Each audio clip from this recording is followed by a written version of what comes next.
Բարև ձեզ։ Առաջին եթերում մանրամասներն են, ես Դավիթ Ստեփանյանն եմ, այսօր իմ հյուրն է հայկական խորհրդի փորձագետ, քաղաքագետ Ռոբերտ Ղևոնդյանը։ Բարև ձեզ, պարոն Ղևոնդյան։ Բարև ձեզ։ Պարոն Ղևոնդյան, խոսենք մի փոքր հայ-ադրբեջանական բանակցություններից եւ այն մթնոլորտից, որոնց ընթանում են այդ բանակցությունները։ Ես այսօր շփում եմ ունեցել ադրբեջանական գործընկերների հետ, հարցազրույցեր, ընդհանուր զրույցեր, եւ այդ ժամանակ այդ հարցը բարձրացրեցի։ Տեսեք, ինչ է կատարվում այսօր։ Հայկական սեգմենտում լրատվական հրապարակվում է, որ Ստեփանակերտում ավիրվել է, քանդվել է հայկական եկեղեցի։ Ադրբեջանական լրատվականներում խոսվում է, որ եկեղեցին վերակառուցվում է, այլ ոչ թե քանդվել է, սա էլ ներկայացնեմ, սա ադրբեջանական կողմի դիրքորոշումն է։ Դրա հետ զուգահեռ մոտ օրերին Ադրբեջանում Բաքվում տեղի է ունեցել Իրավան վերադարձ ադրբեջանցիների վերադարձ հայրենիք գրքի շնորհանդեսը, որտեղ ներկա էր Ադրբեջանի նախագահ Իլհամ Ալիևի դուստրը Լեյլան։ Հիմա ես այսպեսի հարց եմ տալիս ձեզ, ես գիտեմ, որ դուք անընդհատ շփվում եք մարդկանց հետ, գնում եք այդ թվում նաև խաղաղության օրակարգի շրջանակներում մարզեր,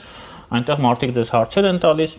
Այս բոլոր իրողությունները, որոնց մասին ես խոսում եմ, թվարկում եմ, եւ նաև այլ իրողություններ կան։ Այս ամենը խոչընդոտ չի առաջանում խաղաղության գործընթացում եւ մեր ժողովուրդը, մարդիկ, հասարակությունը, օրինակ ձեր արժեվ, այսպեսի հարցեր չեն բարձրացնում։ Հարցացնում են իհարկե եւ այո, նման գործելավոճը էական խնդիրներ է հարուցում հայ-ադրբեջանական խաղաղության բոլոր ուղղություններով, ընդ որում ես նշեմ, որ գուցե կան ուղղություններ, որտեղ ձեր նշածները առաջին հայացքից կարող են մեծ ազդեցություն չունենալ, բայց երբ փորձում ենք խորքը նայել, գործընթացների խորքը նայել, բոլոր տեղերում այնուամենայնիվ որոշակի հոգեբանական եւ ոչ միայն հոգեբանական խնդիրներ են առաջացնում։ Մեկ օրինակ բերեմ, սահմանագծման, սահմանազատման գործընթացում կարծես թե նմանատիպ իրավիճակները պետք է որ որևէ էական ազդեցություն չունենան, բայց մարդիկ սահմանամերձ գյուղերում ապրող մարդիկ, այդ թվում մեր հանդիպների ընթացքում բարձրացնում են նմանատիպ հարցեր, իսկ ինչ իմանանք, որ մեր սահմանից մի քանի մետր այն կողմ գտնվող ադրբեջանցիները չեն ցանկանա սահմանի այս կողմում ինչ-որ եկեղեցի ոչնչացնել կամ նմանատիպ ինչ-որ իրավիճակներ ստեղծել, անկախ նրանից, որ նրանք սահմանի այն կողմում են գտնվում։ Այսինքն վստահություն չկա։ Եվ մի կողմից վստահություն չկա, մյուս կողմից Ադրբեջանը ամեն ինչ անում է, կարծես թե որ այդ վստահությունը որևէ կերպ չկառուցվի, իրականություն չդառնա։ Ցավոք սրտի սա այն իրողությունն է, որի շրջանակներում մենք ապրում ենք։ Տեսեք, դուք կհիշեք, քանի որ միասին ենք եղել Ադրբեջանում քաղաքասարակությունների հանդիպման շրջանակներում, դուք կհիշեք, որ մենք այնտեղ բարձրացրեցինք հարց կապված հեռուստաեթերում հակահայկական որոշակի դրսևորումների հետ եւ կարծում եմ արդարացիորեն նշեցինք, որ եթե խաղաղության գործընթաց է ընթանում, ինչ կարիք կա հեռուստաեթերում հայկական կոնտենտ դեռևս ունենալ եւ շարունակել ցույց տալ, ինչին կարծես թե ադրբեջանական կողմը պատասխանեց, թե կա որոշակի իներցիա։ Հիմա թե այդ իներցիան է եկեղեցիներ քանդելու պատճառը, թե այդ իներցիան է, այսպես կոչված Երևանների մասին գրքեր հրապարակելու պատճառը, ճիշտ ասած ես չեմ կարող ասել, բայց այն, որ դա խոչընդոտ է, խնդիր է եւ եթե Հայաստանը եւ Ադրբեջանը որոշել են գնալ խաղաղության ճանապարհով, նմանատիպ իրավիճակներ պետք է չլինեն, կարծում եմ սա նույնիսկ քննարկելու բան չէ։ Պարոն Ղևոնդյան, իսկ դուք օրինակ այդ մարդկանց ինչ եք պատասխանում։ Սա անձնական հարց է, որովհետև ինձ էլ են այդ հարցերը տալիս, ես օրինակ չգիտեմ ինչ պատասխանեմ, ես անկեղծ եմ ձեզ ասում։ Որոշակի, այո, որոշակի շփոթմունք մեզ մոտ էլ կա, որովհետև մեզ անընդհատ վստահեցնում են, թե խաղաղությունը անկասելի է, տարբեր մակարդակներում սկսած փորձագետներից միջև պաշտոնյալ խոսում են այդ մասին, որ խաղաղությունը իրողություն է, խաղաղությունը այն է, ինչ ցանկանում է նաև ադրբեջանական կողմը, եւ դրան զուգահեռ նաև նման իրավիճակներ լինում։ Իմ գնահատմամբ սրանք կապված են առաջին հերթին Ադրբեջանի կողմից նույն անվստահության եւ Ադրբեջանի իշխանությունների կողմից անվստահության մթնոլորտի հետ, կապված են նրա հետ, որ ադրբեջանցիները պատրաստվում են միաժամանակ մի քանի սցենարների, մի կողմից եթե ամեն ինչ կգնա այնպես ինչպես գնում է, ապա գործընթացները հավանաբար կիրականացնեն այնպես ինչպես ասում են, այսինքն Հայաստանի հետ խաղաղություն կլինի, սահմանները կբացեն, առևտուր կանեն, իհարկե առանց այդպես էմոցիոնալ եղբայրության կամ բարեկամության կամ նման դրսևորումների, եթե գործընթացները կգնան այլ ուղղությամբ, օրինակ Հայաստանում իշխանության կգան տեսականորեն ինչ-որ Քոչարյաններ կամ Կարապետյաններ կամ մարդիկ, ովքեր կհայտարարեն, թե մենք գնալու ենք պատերազմով Արցախը հետ ենք բերելու, նրանք էլ կաշխատեցնեն իրենց այդ Երևան եւ այլ կոնցեպտները։ Բայց միևնույն է, սա այս բացատրությունը եւս չի բացատրում եւ այս բացատրության մեջ չի տեղավորվում եկեղեցին ավիրելը, եկեղեցին քանդելը, բայց այստեղ պետք է անկեղծ լինեմ եւ ձեզ հետ եւ մեր ժողովրդի հետ, բա ինչ պետք է անեն։ Եկել է իրենց ձեռքը պիտի քանդեն։ Իսկ ինչ եք ցանկանում, որ իրենք հայկական եկեղեցիները պահպանեն, երբ է թուրքը հայկական եկեղեցիները պահպանել։ Չենք ցանկանում, որ մեր եկեղեցիները պահպանեն։ Եկեղեցի կառուցելուց առաջ պիտի ունենանք ամրացված սահմաններ։ Դա այլ իրական եւ բավականին խորը խնդիր է, որի մասին մենք այսօր չենք զրուցելու։ Տեսեք, պարոն Ղևոնդյան, անընդհատ այդ հարցը տրվում է եւ մենք էլ ենք դա լսել այդ թվում նաեւ Գաբալայում, երբ են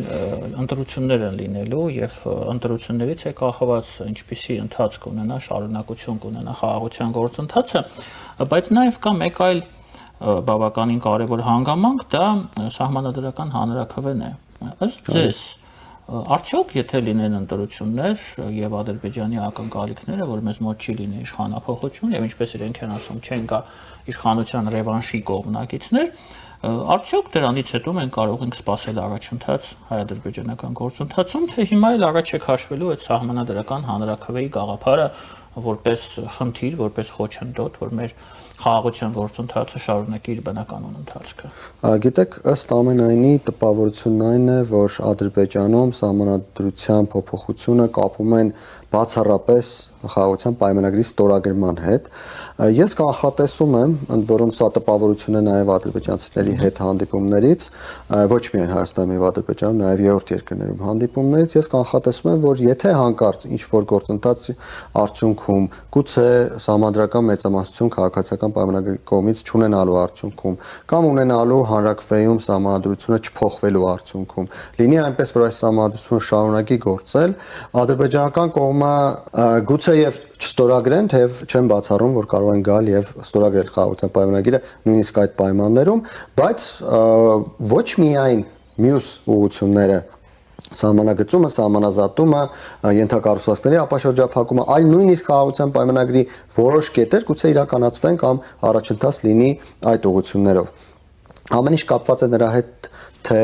առաջին Հայաստանի իշխանությունները ինչ ճանապարհով կշարունակեն իրենց գործողությունները, եթե այս իշխանությունը շարունակում իշխել, ապա գործընթացները կգնան այնպես, ինչպես գնում են հիմա, թե ոչ, որովհետև ի վերջո կարող է իշխանությունը մնալ, բայց քաղաքականությունը փոխվել, թեև հավանականությունը փոքր է դրա։ Եվ երկրորդ աշխարհաքաղաքական գործընթացները ինչպիսին կլինեն։ Պարոն Ղևոնդյան, աշխարհաքաղաքական գործընթացների մասով վարչապետ Փաշինյանը պատասխանելով լրագրողների հարցին երեք այս Արցախում կատարվողի մասին, հա, եկեղեցու եւ այլն նշել է շատ կարեւոր մի բան, նա ասել է, որ այս ամենը պետք է մի օր ավարտվի, այսինքն այդ մեղադրանքները փոխադարձ, նշելով նաեւ Հայաստանում կատարվող իրողությունները եւ նշել է, որ պետք է այդ ամենի վերջը տրվի փոխադարձ տարածքային ամբողջականության ճանաչմամբ, որպեսզի մենք կարողանանք այդ պատերազմական ցիկլը վերջը հաղթահարենք։ Նա ասել է, որ մենք պետք է վերջը կանգ առնենք, որովհետև մենք այլ ճանապարհ չունենք։ Հիմա հարցը այսպեսին է, եթե Հայաստանի դիրքորոշումը այսպեսին է, իսկ որքանով ես հասկանում եմ, նա իրոք այսպեսին է։ Ինչն է ստիպում Ադրբեջանին այս պահին չգնալ ընդառաջ այս դիրքորոշմանը, թեկուզ միջև ընտրություններ, գոնե ստորագրել խաղաղության պայմանագիր, քայլ անել, վերջը առանց ռատիֆիկացնելու, մենք դա ենք հասկանում, որպեսզի մեր տարածաշրջանը այլևս կախված չլինի այդ պատերազմի հանգամանքը գործոնը հանվի, որպես ռումբական, որը դրված է եւ դրված է եղել։ Մեր տակ մենք իրոք չգիտենք ինչ է վաղը լինելու։ Իրանում, Ռուսաստանում, Ուկրաինայում ինչպես կավարտվի։ Տականը մեր տակից հանենք համատեղ ուժերով, հա, ադրբեջանցիները եւ հայերը եւ շարունակենք գնալ առաջ։ Ինչու ըստ ձեզ դա չի արվում։ Որն է դիրքորոշումը իրական Բաքվի, որ մենք չենք կարող այս պահին առաջ շարժվենք։ Գիտեք, ձեր հարցում կա ձեր հարցի պատասխանը։ Ինչու ականը հանել, եթե կարելի է այդ ականը օգտագործել։ Բայց այդ ականը կարող է օգտագործվել նաև մեր դեմ, իրենց դեմ, չէ՞։ Ես համաձայն եմ ձեր տրամաբանության հետ, բայց չեք կարծում, որ Ադրբեջանի ղեկավարությունը այնուամենայնիվ չի խորշում նաև պատերազմի միջոցով որոշակի շահեր իրացնելու հնարավորությունից, ընդ որում դա չի վերաբերում բացառապես Հայաստանին։ Կան իրավիճակներ, ես ցանկանում եմ նշել, որ ամիսներ առաջ իրանցի падգամավորներից մեկը հայտարարում էր, թե գուցե Ալլահը Իլհամ Ալիևի վրա եւս մեկ առաքելություն է դրել կապված Իրանի հետ, այսինքն պատերազմ կարող է լինել նաև Իրանի ուղղությամբ։ Այսինքն Ադրբեջանը այնուամենայնիվ պատերազմը որպես գործիք կորցնել չի ցանկանում։ Ալիևը պատերազմը որպես գործիք, պատերազմի սպառնալիքը, պատերազմի իրողությունը, պատերազմի հնարավորությունը որպես գործիք կորցնել չի ցանկանում եւ ամենայն հավանականությամբ հենց դրա համար էլ այս պահին նա չի շտապում առաջընթաց ունենալ։ Այո, խաղաղությունը լավ բան է եւ խաղաղությունը լավ բան է նաեւ Ալիևի համար, խաղաղությունը լավ բան է նաեւ ադրբեջանցիների համար, բայց պատերազմը գործիք է, որի միջոցով կարելի է իրացնել որոշ շահեր այն դեպքում, երբ խաղաղության ժամանակ այդ շահերը իրացնելու հնարավորությունները քիչ են։ Տեսեք, Հայաստանը այսօր չունի ռեսուրսներ պատերազմի միջոցով շահեր իրացնելու համար։ Եվ Հայաստանի համար միանշանակ պատերազմի գործիքը որպես այդպեսին գոյություն չունի։ Ընդ որում գոյություն չունի բոլոր ուղղություններով։ Առաջին հերթին այն պատճառով, որ մենք եթե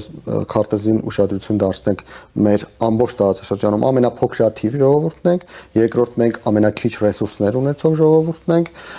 սկսած բնական ռեսուրսներից մինչև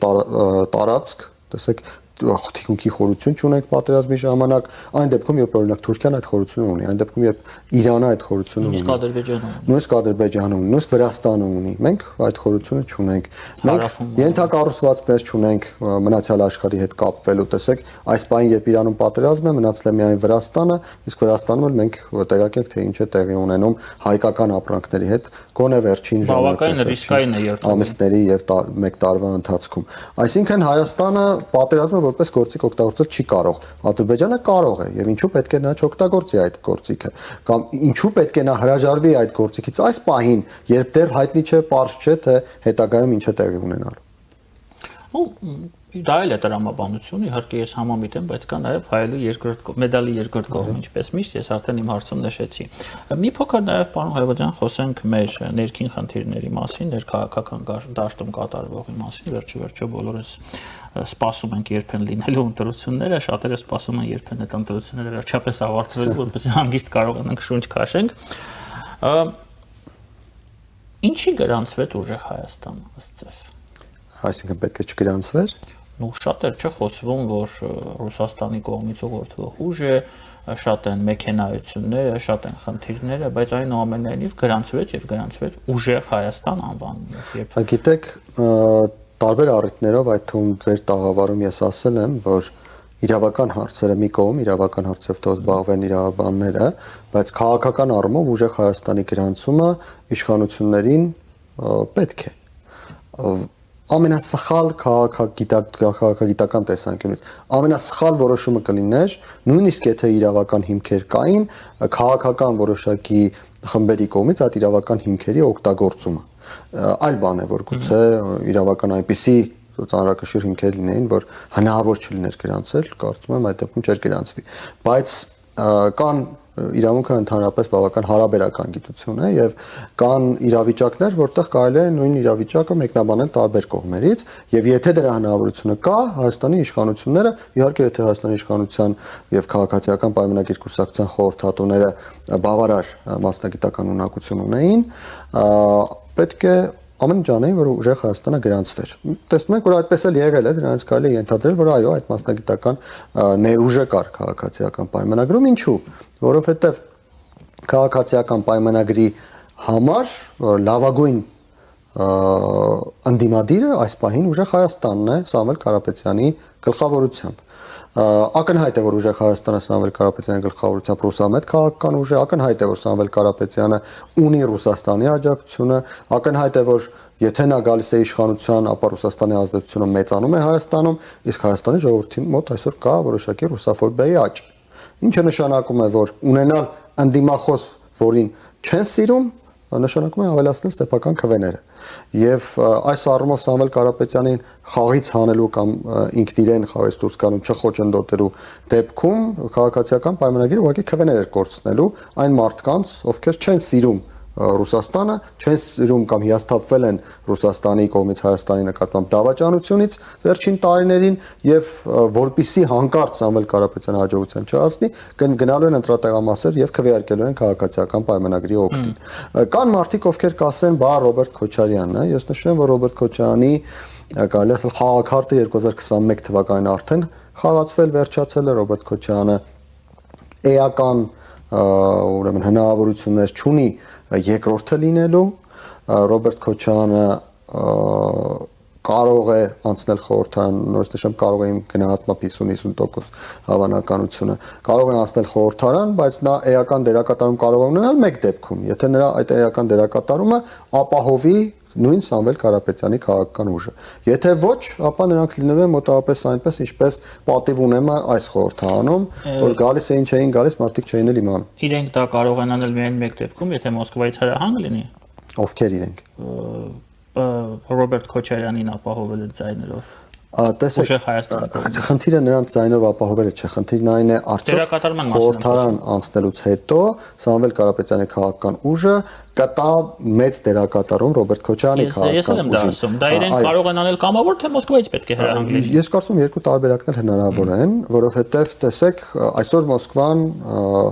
վստահում է եւ խաղադրույք է կատարել Սամվել Կարապետյանի նրա քաղաքական ուժի վրա։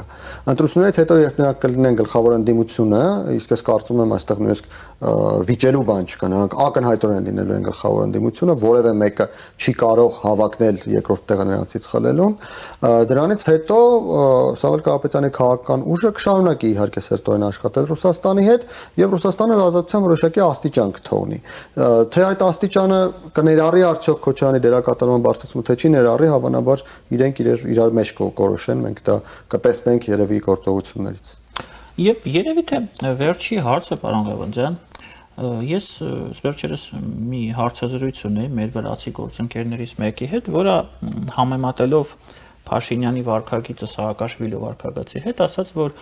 այս ընտրություններին 26-ին Նիկոլ Փաշինյանը գործում է այն նույն սխալը, որը Միխայիլ Սաակաշվիլին գործել է 12-ի ընտրություններին,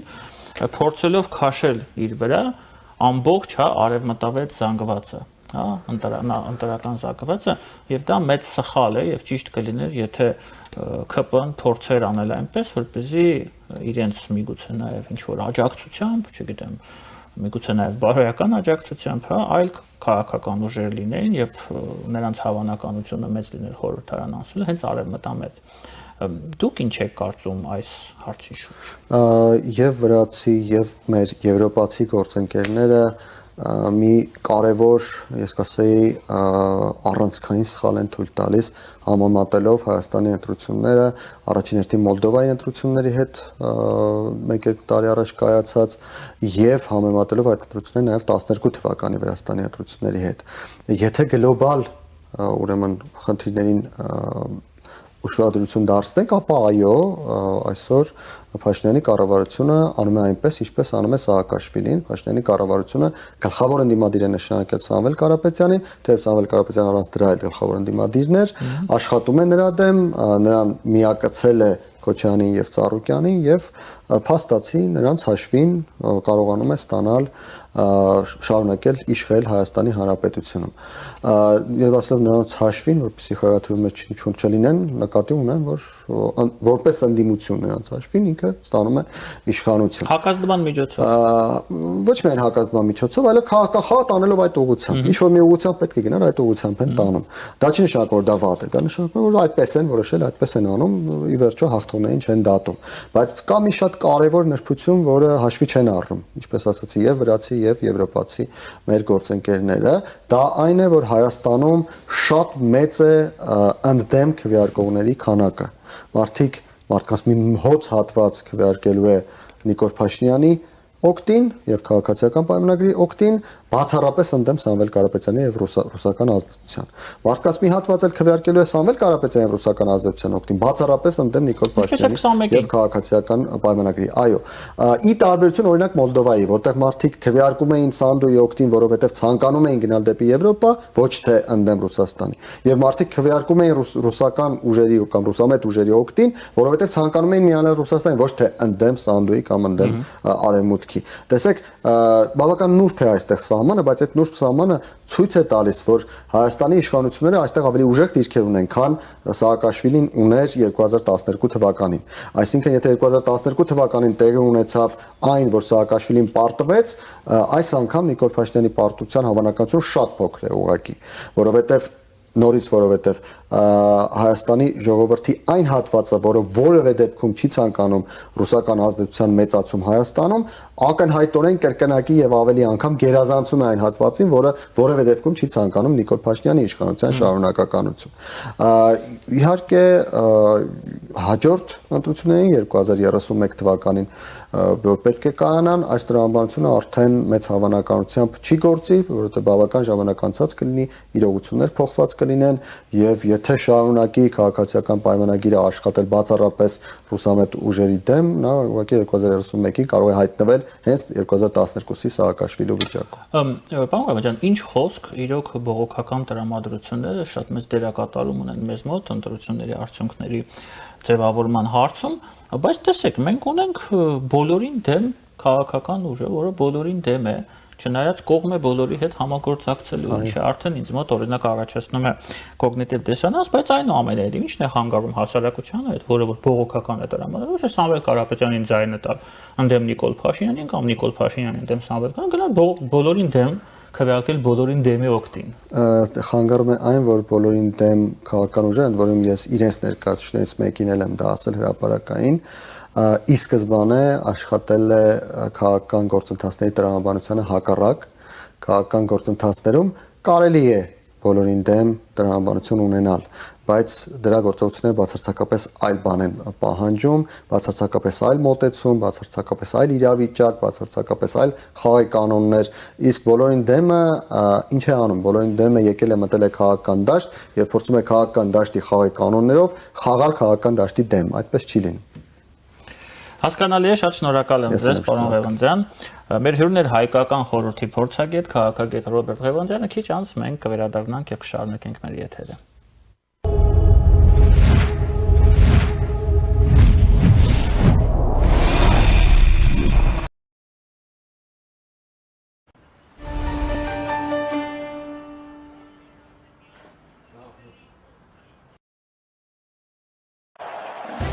Տարին ընդամենը մեկ անգամ իսպանական անսանձ ոգին ու գիրքը դառնում են ավելի մոտ իդեալ համակարգում։ Զգացեք իրական ռոդեոյի շունչն ու էներգիան 2026 թվականի իսպանական սալիկների բացառիկ հավաքածուներում։ Անկառավարելի ուժ եւ գեղեցկություն, որոնք վերածվում են կատարյալ ձևերի ու նուրբ ֆակտուրաների։ Ձեռք բերեք իսպանական բարձրորակ սալիկների լայն տեսականին, սկսած 1 քառակուսի մետրն ընդամենը 3300 դրամից։ Մանրամասները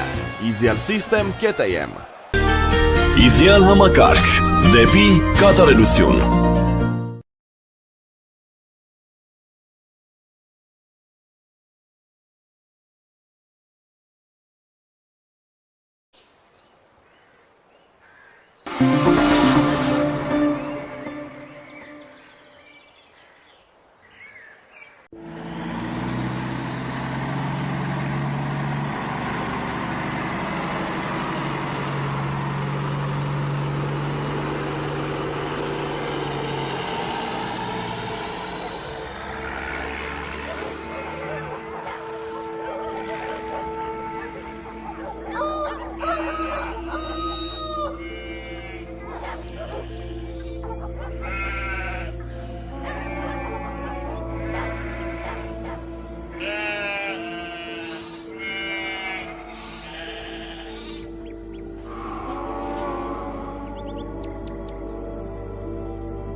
Շարունակում ենք մեր աշխատանքը առաջինի եթերում,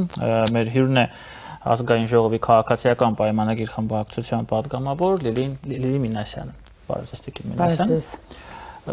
Ես կցանկանայի այսօր ձեզ հետ խոսել մի փոքր մեր արտաքին քաղաքականության մասին, մեր արտաքին քաղաքական վեկտորի մասին, մանավանդ որ քիչ ժամանակ է մնացել, որ Հայաստանում պետք է անցկացվեն բավականին պատկառելի միջազգային մակարդակի միջոցառումներ, դա 8-րդ եվրոպական համայնքի գագաթնաժողովն է, Հայաստան ԵՄ սամիթն է, Երևան դայալոգն է, Ֆրանսիայի նախագահ Մակրոնի այցը, ռազմավարական հարաբերությունների մասին փաստաթղթի ստորագրումն է պլանավորվում, մի խոսքով շատ լուրջ օրակարգ կա։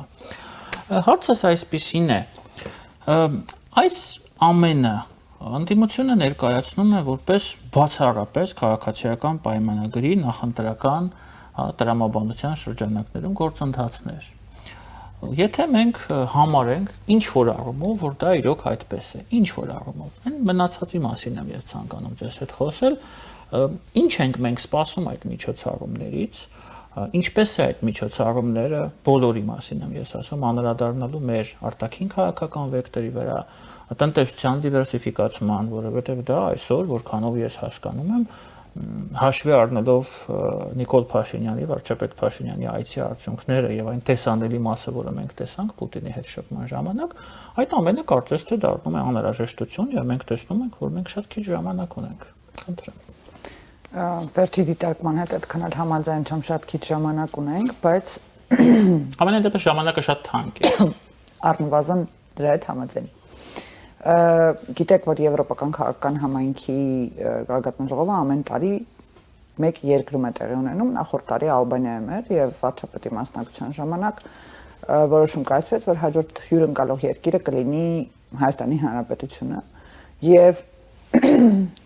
այդ քաղաքական համաժողովի ընթացքում քննարկվում են բոլոր ոլորտները, սկսած անվտանգային, պաշտպանական, տնտեսական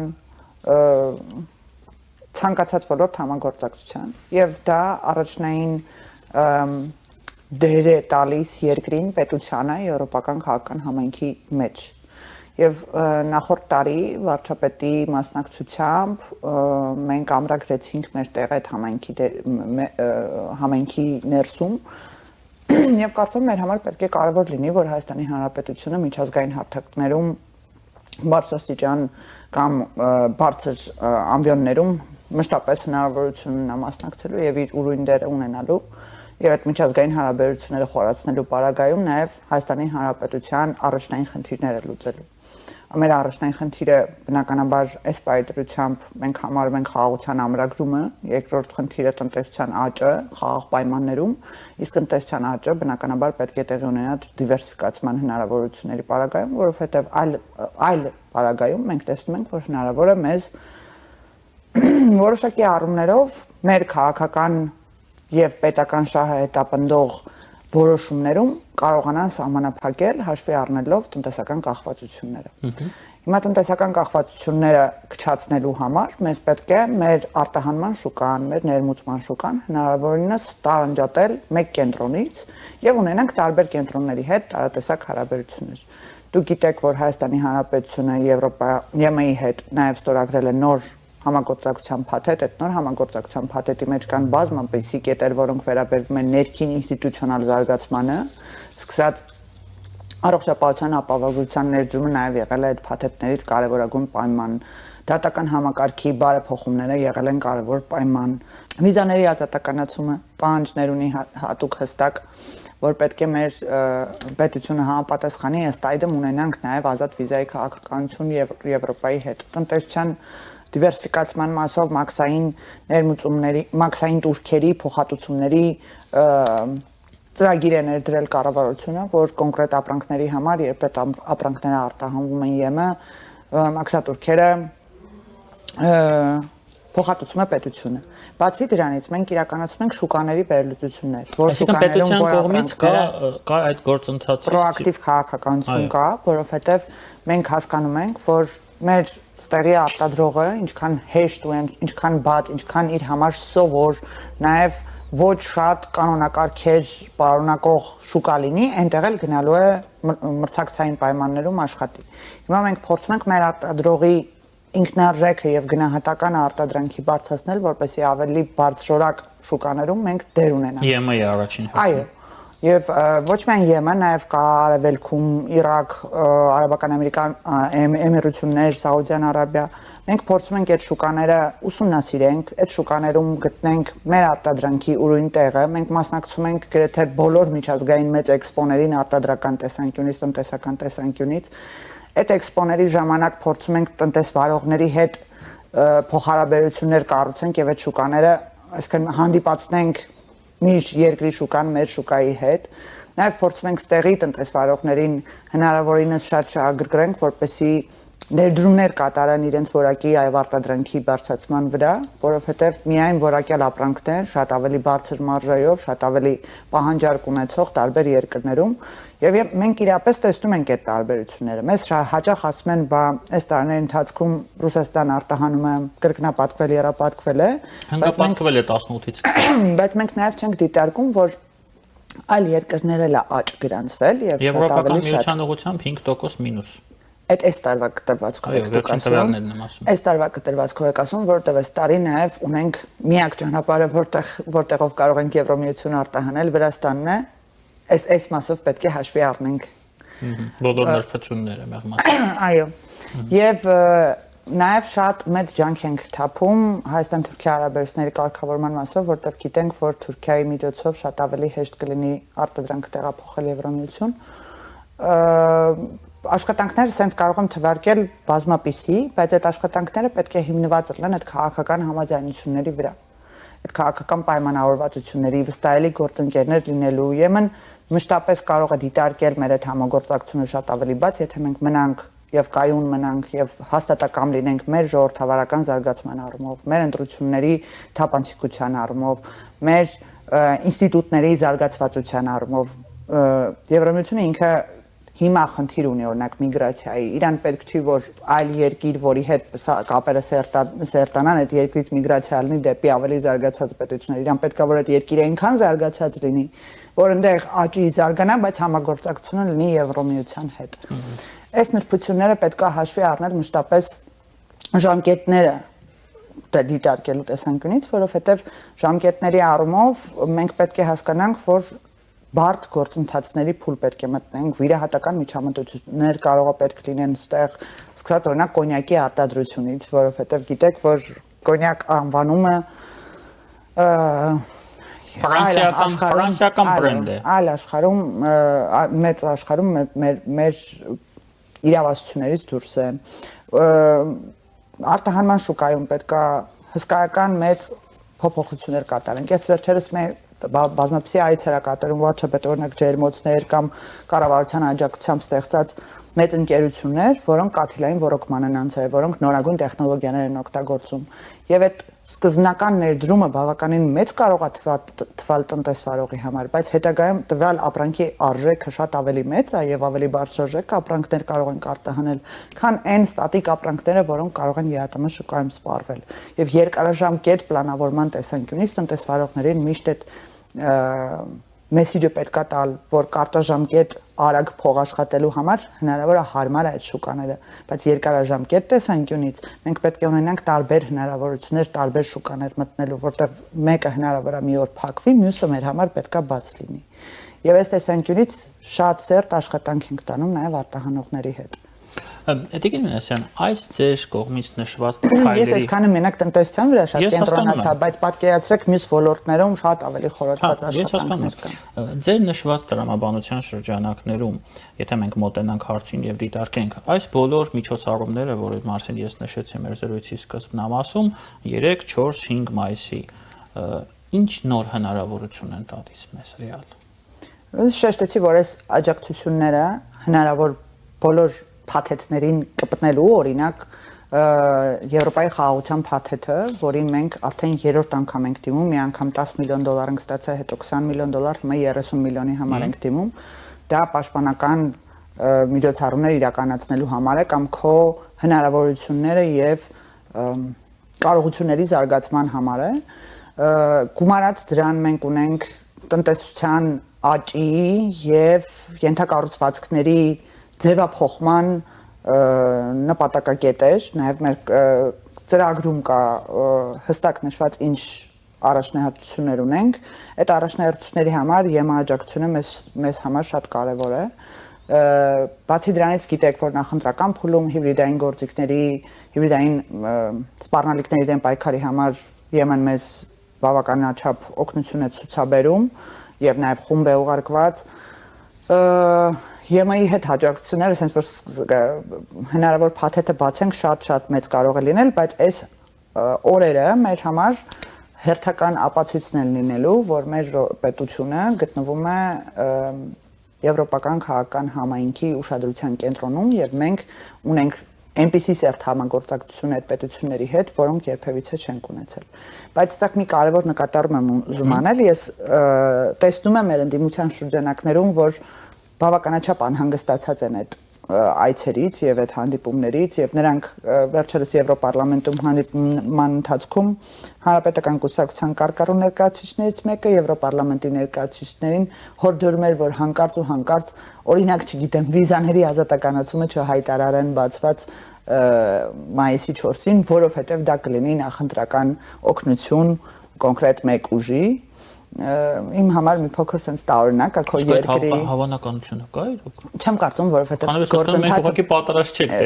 տեխնիկապես հնարավոր չէ, այո։ Կոնկրետ բիոմետրիկ անձնագրերի մասին է խոսքը, որը այս սահմանների կառավարումը այս տարվա ընթացքում պետք է լինի։ Սահմանների կառավարման կարողությունների զարգացման առումով շատ մեծ առաջընթաց ունենք եւ նաեւ այստեղ համագործակցություն կա ԱՄՆ-ի հետ, ԱՄՆ-ն էլ է կոնկրետ մաքսային գործընթացներին աջակցություն ցուցաբերում։ Ուզում ասել, մեր պետության զարգացումը, մեր ինստիտուտների զարգացումը մեծապես կախված է մեր դիրքից միջազգային հարթակներում։ Եվ ինչքան է դիրքը ամուր եղավ որպես ժողովրդավար պետություն, որպես խոսքի ազատության, դատական համակարգի բոլոր ժողովրդական ստանդարտների ուղղությամբ աշխատանքը հստակ եղավ, որ մարդիկ տեսան, որ մենք ինչքան էլ բարդություններ կան մեր ներքաղաքական կյանքում, մենք մեկ ասած ճակատներս պինդ գնում ենք այդ ուղղությամբ, դրա բնականաբար այդ ինստիտուտների զարգացման համար աջակցությունը շատ ավելի մեծ է լինելու։ Տիկին Մինասյան, իմ տված հարցերը ընդհանուր առմամբ ընկնում են մեկ տրամաբանության շրջանակներում։ Ես շատ եմ շփվում մարդկանց հետ, վստահ եմ դուք եք շատ շփվում, եւ շատ է այսպեսի մի հարց հնչում, որ շատ է խոսվում մեր հասարակությունում, որ մեր եվրոպական ուղղությունը, եվրոինտեգրումը դեպի Եվրամիություն շարժը դա ֆիկցիա է, եւ համեմատությունը այսպեսին է։ Մենք երկար տարիներ, տասնյակ տարիներ ունեցել ենք շատ լավ հարաբերություններ Ռուսաստանի հետ, հա, կենացներ էին հնչում, փաստաթղթեր էին ստորագրվում, մենք բոլոր հնարավոր փաստաթղթերը Ռուսաստանի հետ ստորագրել ենք, ամենաբարձր մակարդակի հարաբերություններ։ Հիմա մենք տեսանք 20 թվականին ինչ տեղի ունեցավ։ Հետո 21-ին, 22-ին, 23-ին չենք խոսել հիմա։ Հիմա մտավախություն կա, որ այս ամենը եւս ինչ-որ sense կենացներ են, հասարակությունում դա կա։ Եվ մենք անընդհատ շարժվելու ենք դեպի Եվրամիություն, գնալու ենք, այստեղ չենք հասնելու։ Մենք ասել ենք, որ այն գործողությունները, որ անում է պետությունը Եվրամիություն գնալու ուղղությամբ, պետք են առաջնահերթ մեզ։ Եվ վերջնական որոշումը կայացնելու է միևնույնն է ժողովուրդը։ Այսինքն դա պետք է լինի հանրակրվեով կայացված որոշում։ Մենք մտնում ենք Եվրամիության կազմ թե ոչ։ Մենք պետք է կարողանանք մեր ինստիտուտները այնքան պատրաստենք, այնքան աճեցնենք, որ մենք պատրաստ լինենք որպես պետություն դիմելու, հայտ ներկայացնելու Եվրամիության անդամության համար։ Իսկ ինչ վերաբերվում է Ռուսաստանի հետ հարաբերություններին, ես փորձում եմ անընդհատ այդ մտայնությունը փոխել մեր հասարակության մոտ, պես չի ստացվում։ Մենք ծայրահեղությունից ծայրահեղություն չպետք է ընկնենք։ Մենք եթե օրինակ ասում ենք Եվրամիության ուղղությամբ օրենք ենք ընդունել, բայց ուզում ենք նաև քանի դեռ այդ առաջընթացը եւ այդ պայմանականությունները չեն ստեղծվել, որ մենք հստակ դիմենք ԵՄ, մենք ԵԱՏՄ կազմում ենք եւ մենք ԵԱՏՄ-ի լիարժեք անդամ ենք եւ մենք Ռուսաստանի հետ շատ բաց թափանցիկ հարաբերություններ ունենք եւ ուզում ենք այդ հարաբերությունները չվատացնենք, առնվազն չլարվածություն չստեղծենք։ Մարդիկ ասում են, բայց ո՞նց է, դուք այնտեղ եք գնում, բայց ուզում եք այնտեղ լինեք։ Խնդիրը այնտեղ է, որ Ունեք Ռուսաստանը կարա տենց աչքով նայի է ծայրահեղությունից ծայրահեղություն, բայց մենք մեր ներսում պետք է իրականությունը հողի վրա ընկալենք եւ հասկանանք, որ մենք ապրում ենք այս տարածաշրջանում։ Մի հատ նայենք մեր սահմաններին, մեր ուղղությունները, որտեղ կարանք հիմա ապրանքներ տեղափոխենք, ինչքան, ինչ ճանապարհներով, ինչ մեթոդներով։ Հետո նայենք դրան զուգահեռ մեր ապրանքատեսակների որակը,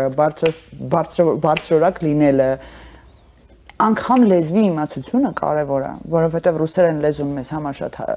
մեր տնտեսվարողների համար շատ հարազատ լեզու է եւ նրանց ավելի հեշտ է օրինակ ԵԱՏՄ շուկայում գտնել համագործակցող ընկերություններ, քան օրինակ Ֆրանսիայում, Գերմանիայում եւ այլ պետություններում։ Այս մասով պետք է հստակ աշխատանք կատարվի, որպեսզի մենք չկանգնենք փաստի առաջ, միտեղից դուրս գանք, ասենք, վայ, բայց շուկա չունենք արտահանման։ Եվ այդ ծայրահեղությունից ծայրահեղություն պետք չի գնալ։ Ու ամենակարևոր դիտարկումը պետք չի դիտարկել մեկը մյուսի դեմ։ Մենք կարող ենք եւ կան տենց պետություններ աշխարհում, շատ կան տենց պետություններ աշխարհում, որ աշխատում են եւ այս կողմ եւ այն կողմ։ Օրինակ Հունգարիան ունի ԵՄ անդամ պետությունը, ունի հստակ հարաբերություններ Ռուսաստանի Դաշնության հետ։ Եվ դա չի թաքցնում եւ չի էլ կարող այլընտրանք շատ չունի, որտեղ գազը եւ էներգետիկները ներմուծում է Ռուսաստանից։ Ուզում ասել աշխարհին պետք է նայենք, էլի անընդհատ այդ ծայրահեղությունների մեջ պետք չի ընկնել։ Նույնը նաև հարևանների հետ հարաբերությունների մեջ է։ Մենք ասում ենք հարաբերությունների կարգավորում հստակ պայմանավորվածությունների կատարման հիման վրա, պայմանագրերի հիման վրա մարդիկ սկսում են հիշել 2-3 տարի եղած դաժան իրականությունը եւ ասել դուք ոնց կարող եք բարեկամություն անել։ Ասում ենք հարաբերությունների կարգավորում ժողովուրդի։ Դա բարեկամություն չի։ Հա, ու այդ ժողովուրդների միջև հարաբերությունների կարգավորումը շատ երկար կարող է տևել։ Խոսում ենք պետությունների միջև հարաբերությունների կարգավորման առնվազն այն ռիսկերի նվազեցման համար, որ մենք ունեցել ենք այս տարիների ընթացքում։ Դուք նշեցիք նաև վիզային լիբերալիզացիայի հարցը։ Ես սա անձամբ եմ ասում, սա իմ տխուր վիճակն է, որ այսօր կա այդ հարցում, Տեսեք, մենք անդադ խոսում ենք, որ մենք գնում ենք դեպի Եվրոպա, ավելի մոտ ենք Եվրոպային, քան 3, օրինակ այսօր, բայց մեր վիզային կենտրոններում ահավոր վիճակ է։ Ես այդ խնդրի մասին մշտապես բոլոր Ես մի բան էլ ավելացնեմ, կներեք, ես օրինակ այսօր ունեմ Կիպրոսի տոմսեր, բայց վիզա չունեմ, ու չգիտեմ այդ վիզան ունենալու եմ, թե ոչ։ Կիպրոսի դեսպանատուն ստեղ չի կարծեմ պետքա Չէ, վիզային կենտրոն ունենք մենք, վիզային կենտրոնը մահանում։ Հա, չէ, բայց իրանք թղթերը ուղարկում են դուրս, հետա գալիս Հունաստան։ Չէ, այսինքն ես օր չեմ կարող վերցնել նույնիսկ։ Հա, հիմա Սա ուղղակի ստորացուցիչ է, բայց ստորացուցիչ է մեզ համար։ Մշտապես մեր եվրոպական գործընկերների հետ մենք այս հարցը չի եղել տենց հանդիպում, որ մեր օրակարգային թեմաներում չունենանք։ Ունեցել ենք մի քանի արձագանք դրան։ Առաջինը, որ կարողությունները այնքան են եղել, ինչքան որ կան վիզաների կենտրոններում, բայց թիվը դիմորդների հաշվի առնելով նաև low cost ընկերությունների մուտքը Հայաստանի Հանրապետություն եւ էժան տոմսերը,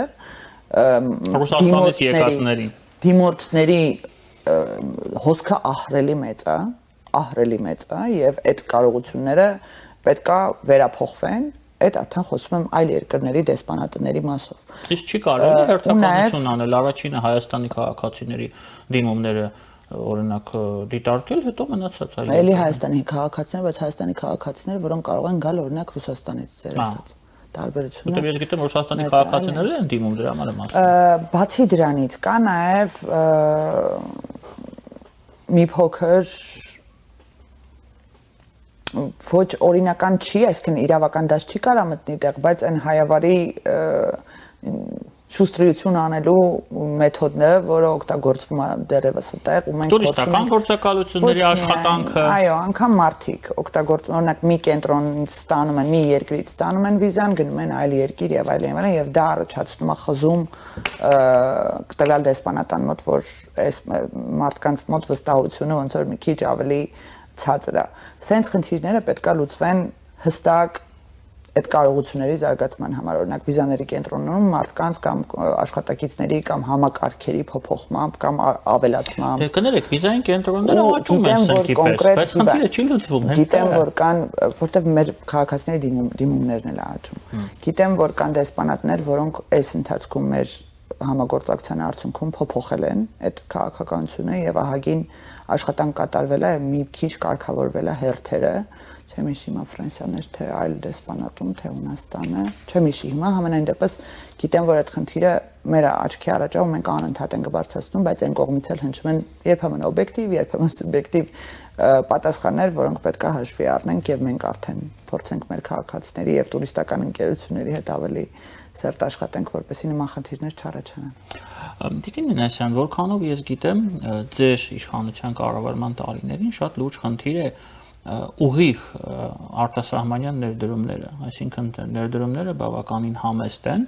այն դեպքում, երբ Հայաստանը գտնվում է այնպիսի աշխարհաքաղաքական իրավիճակում, մանավանդ պատերազմից հետո, որ մենք այդ ներդրումների կարիքը շատ ունենք, որովհետև ես օրինակ դիտարկում եմ այդ ներդրումները որպես հավելյալ գործիք, ինչու ոչ շատ կարևոր գործիք մեր երկրի անվտանգությունը ապահովման գործում։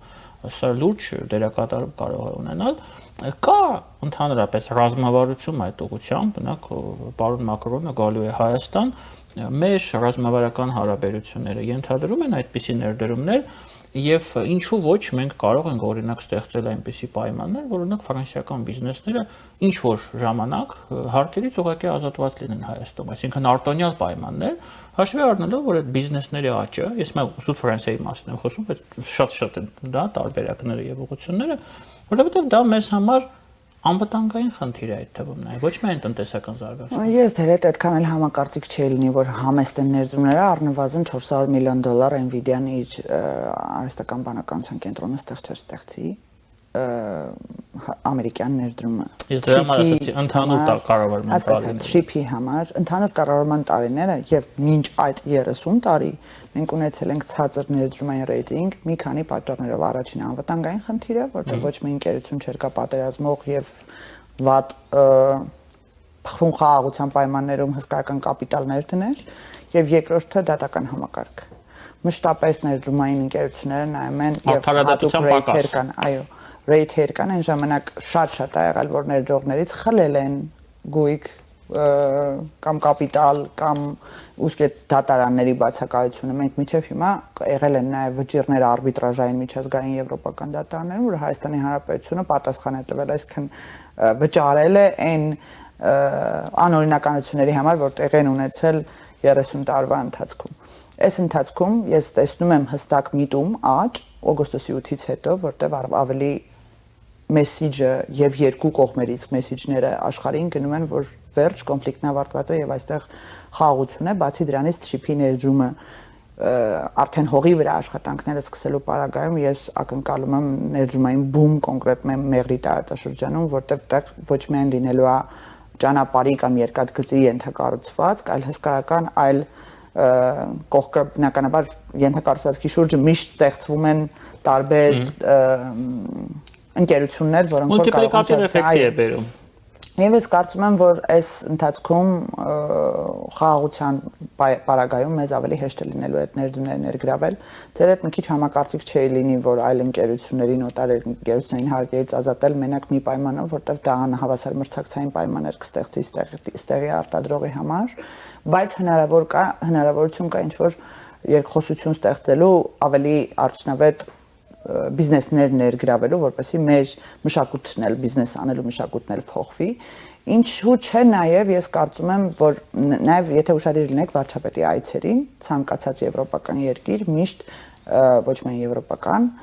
միշտ ներդրումների աջակցման կենտրոնի ղեկավարը վարչապետի հետ ուղեկցում է, որովհետև մենք այնտեղ մշտապես հանդիպում ենք նաև բիզնես ներկայացուցիչների հետ, նաև հայ գործարար միջավայրի հետ Սփյուռքում, որպեսզի ասենք, որ ձեզ աջակցման կենտրոնը, իմիջիալոց ներդրումների աջակցման կենտրոնի մասին, եթե մարդիկ չգիտեն, ցանկացած պրոյեկտ, բիզնես պրոյեկտ, որը կարիք ունի պետական աջակցության, ասենց թաթիկը բռնած, բոլոր պետական ինստրուկցիաներով կարող է տանել տվյալ կենտրոնը եւ տնօրենի այցը ինքնին խոսում է նրա մասին, որ այդ երկրներում մենք փորձում ենք ներդրումներ ներգրավելու համար աշխատանք կատարել։ Ոչ միայն դրանում, ես որ անդադ խոսում եի ԵՄ-ի աջակցության ծրագրերի մասով, մենք հստակ քաղաքականություն ունենք կոնկրետ պետություններ, որտեղ որ մեզ հետաքրքրող բիզնեսներ կան, այդ պետությունների ներգրավվածությունը հայկական բիզնես շուկայում աճացնենք։ Դրանցից լավագույն օրինակը նաև Ամերիկայի Արաբական Միացյալ Էմիրություններն են, Սաուդյան Արաբիան է, իմիջիալոց այսական այդ պետությունները շատ ավելի մեծ ու շատ ավելի հստակ առաջարկներ են ներկայացնում բիզնես ներդրումների, քան օրինակ բյուրոկրատական մի քիչ ավելի բյուրոկրատիկ համակարգով կառուցված պետությունները։ Ես կարծում եմ, ու իմիջիալոց այս վերջերս էլ նաև հրապարակվեց մոդուսներ, թե ֆիչներ չեմ հիշում, բայց հրապարակվեց ռեյթինգը, որ Հայաստանի Հանրապետության ռեյթինգը ներդրումային միջավայրի բարելավման տեսանկյունից ահագին բարելավվել է եւ մենք հիշեցինք բոլորս հեծի շուրջ քննարկումները, որ ասում էին միջազգային ներդրողները չեն կարող գալ ներդրում անել միտեղ, որտեղ խլում եք պետությունը խլում են, բայց ի հակառակը դրան բազմաթիվ վիճակագրական ընկերություններ ցույց տվեցին, որ մենք հակառակը ներդրումների տեսանկյունից ավելի բարենպաստ միջավայր ունենք հիմա։ Եվ երևի թե վերջի հարցը, Նիկին Մինասյան, ես վերջերս ծանոթացա մի տնտեսագիտական վերլուծության, որտեղ նշվում էր, որ Եվրոմիությունը, եվրոպական երկրները շահագրգռված են Հայաստանից ստանալ հումք, օրինակ մոլիբդենի, ֆերոմոլիբդենի, պղնձի խտանյութ, բայց շահագրգռված չեն ստանալ Հայաստանից ապրանքներ, որտեղ մակնանշված է լինելու արդեն վերջնական ապրանք Made in Armenia, եւ այդպիսի շահագրգռվածություն եվրոպական շուկայում չկա, որովհետեւ այն բավականին գերհագեցած է տեղական արտասահմանյան ապրանքներով եւ ընդհանուր առմամբ Եվրամիությունը դիտարկում է Հայաստանը որպես լավագույն դեպքում երրորդ երկիր եւ հումքային բազա։ Կարճ ասեմ, հա, Եվրոպայում մեզ սպասում են եւ եթե սպասում են ինչու։ Ես չեմ կարծում, որ մենք պետքա տենց հարցը դիտարկենք, մեզ սպասում են թե ոչ։ Ու ոչ էլ կարծում եմ մենք պետքա մտածենք հակառակ ուղղությամբ, մենք վազենք միտեղ, որտեղ մեզ չեն սպասում։ Մեր հասարակությունը այդպես է դիտարկում։ Դե էլի եմ ասում, այս էմոցիոնալ եւ ծայրահեղ դիտարկումների խնդիրը արտաքին քաղաքականության մեջ մշտապես պետքա հասկանաս ինչի համար ես գնում այնտեղ, ինչի համար ես ուզում դա լինի։ Մենք հասկանում ենք ինչի համար են գնում։ Իրենց ինչին ենք մենք պետք հիմա այս դրա համար է տվյալները ներկայացրեցի հասկացա, բայց ես չեմ կարծում, որ ԵՄ ընդլայնումը կամ ԵՄ տարածաշրջանի ստեղծումը Իրանք նայել են օրինակ, չգիտեմ, այ Բելգիան մեզ պետք է, բայց Շվեյցարիան մեզ պետք չի, այս մեր տենց չի լինում, ու նաև տնտեսության զարգացման տեսանկյունից։ Չեն ասում, այս տնտեսությունը մեզ պետք է, մեզ ընդեղից հումք է պետք, այս մեկը մեզ պետք չի։ Ժողովրդավար պետությունների միավորումը, որոնք ստեղծել են տնտեսական համագործակցության միավորման հիման վրա։ Եվ հիմա մի փոքր տրանսֆորմացվում է, դառնում է ավելի շատ քաղաքական, որովհետև անվտանգային խնդիրները այնտեղ ավելի շատ են դառնում։ Եվ այս տեսանկյունից այդ քաղաքական միավորման մեր ձգտումը գալիս է նրանից, որովհետև եկեք անկեղծ լինենք, Հայաստանում չկա գետ մեկը, որ կասի զարգացած պետություն ու կընկալի օրինակ ոչ ԵՄ տարածքում գտնվող պետությունները, բացի Ամերիկայի Միացյալ Նահանգներից, էլի։ Այսինքն մարդիկ զարգացած ժողովրդավար, կիրթ, հնարավորություններով լի շուկաները կամ պետությունները դիտարկում են այդ ուղղությամբ եւ բնականաբար ցանկացած պետության ձգտում որպես եթե մենք մեզ համարում ենք ժողովրդավար եւ դեպի զարգացումն ուղղված քայլեր իրականացնող պետություն, պետք է գնա դեպի Եվրամիություն։ Այստեղ այլընտրանքները շատ չեն եւ մեզ սպասում են թե չեն սպասում համագործակցության ոլորտները բազմապիսի են։ Մենք մշտապես ասել ենք մեր առավելությունները դրանք միայն արտադրական չեն։ Մենք ունենք IT լայնածավալ հնարավորություններ, որոնք ամբողջ աշխարհով սահմաններ չեն ճանաչում արտահանման տեսանկյունից։ Եվ դրա համար ենք բերում արհեստական բանականության կենտրոն ստեղծում, որտեղ գիտենք, որ մասնագետների առումով մենք հզոր ենք։ Մենք ունենք հնարավորություններ մի քիչ կարող է պաթոսախեղծ հնչի, բայց արտահանման ժողովրդավարության եւ խաղաղության կոնցեպտի։ Մենք ունենք այդ հնարավորությունը անցնելով այսքան դժվարությունների միջոցով, պահելով մեր ժողովրդավարությունը, ազատ խոսքի իրավունքը, բաց մամուլը, քաղաքական հետապնդումները բացառելը, այս ամենը մեր բրենդն է նաև հիմա ժողովրդավար պետությունների մեջ։ Եվ մեզ բոլորիս չգիտես ինչի թվում է, որ մեզ շուրջը մեզ չեն հետևում, մանրուքներով գիտեն, թե այստեղ ինչ է կատարվում։ Եվ ամենակարևորը օբյեկտիվ տեսանկյունից գիտեն, ոչ թե ինչ-որ ընդդիմության կամ իշխանության մեսիջներից։ Ինչքան էլ օրինակ ընդդիմությունը փորձելու այս քաղաքական համայնքին ցույց տա, որ տեսեք ինչ բռնապետական երկրում ենք մենք ապրում, բայց հենց այդ ցույց տալու ակտն էլ ինքնին ժողովրդավարության մասին է խոսում։ Ես չի եղել որևէ եվրոպական պետություն գնամ, մշտապես տեսել եմ 10-5 հոգանոց ցույցեր, որոնք որ կենթաների պաշտպանությունից սկսած վերջացրած Ուկրաինայի պատերազմով ցույցեր էին իրականացնում, բայց հենց դա է ժողովրդավարությունը, որ ցանկացած ոք կարող է իր խոսքը ազատ բարձրաձայնել։ Մեզ մեր աջակիցները մշտապես բողոքում են, որ դուք ազատ սանձարձակության եք հասցրել ազատությունը, խոսքի ազատության մասին, բայց կա այդպիսի մեղադրանք։ Ես էլ ասում եմ, որ դա ժողովրդավարության տրանսֆորմացիան է։ Եթե այդ ժողովրդավարության տրանսֆորմացիոն փուլը մենք չհաղթահարենք, մենք այդպես էլ մշտապես մնալու ենք ինչ-որ կիսա համակարգերի մեջ։ Տիկին Մինասյան, ստացվում է, որ ընդդիմությունը նույնիսկ իր ցույցով աշխատում է իշխանության։ Իհարկե, ուղղակի ես կուզեի այդ նման ակցիաներ պլանավորողները մշտապես գիտակցեն, որ մյուս կողմը մի քիչ ավելի խելացի եւ շատ ավելի մեծ ճանապարհ ունի անցած այդ առումով, ժողովրդավարության առումով, քան իրանք են, էլի։ Շնորհակալություն։ Ես եմ շնորհակալ։ Մեր հյուրն քաղաքացիական պայմանագիր խմբակցության պատգամավոր Լիլի Մինասյանը, ես Դավիթ Ստեփանյանն եմ, ձեզ հետ էին մանրամասները, կհանդիպենք։